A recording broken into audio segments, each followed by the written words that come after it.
Panguva ino any move kana any decision yakuitwa ne the ruling party ZANU-PF, panguva ino yationa kuti at a point iri critical, pane nhau dzema constitutional amendments, nhau dziri kuonekwa kunzi dzasiya munhu wese ari pazo kuti asida kana remuromo remukanwa, nhau dzatsviriridza nyika yese. Panguva ino tiri kuona kuti ZANU-PF ine madevelopments ari kuitika, ari kunyatsa kuisa masignals ekuti nyika yese iri kuona kuti hazvisi zvanguva zvoga, but kune a lot zviri behind the scenes nyika yeZimbabwe zvaisingazivi zviri kuita kuti ZANU-PF iachieve zvairi kuda kuachieva. Not about subscribe or like on the bell icon. Timuda paindo yeZANU-PF tinosangana naChristopher Muchangwa.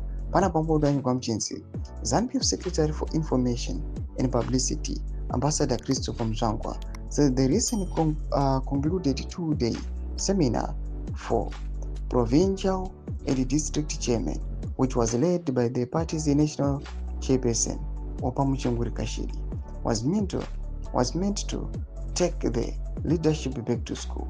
He explained that the training was aimed at standardizing knowledge among party leaders and creating a platform for pre-review within the party. He added that the party is deliberately investing in the knowledge to empower its members so they can pass on what they learned to others.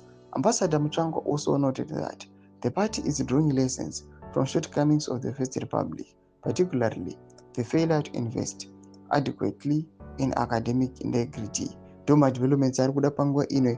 Zvangu atara mashoko ekuti aiwa maprovincial nemadistrict chairman anzi ngaambodzokera kuchikoro kupi kwari kuda kunodzidziswa pamusoro pekudefenda vanhu vachange vachizovakweshena pamusoro pemaconstitutional amendments. Madevelopments ari kuda panguva ino ari kuonekwa kunzi ZANU-PF is investing, it is spending so much is possible zvainokwanisa kuti ikwanise kuachieva aiwa amendments ari kuuya panguva ino amuri kuona kuti nhau dzacho dzakagazetewa.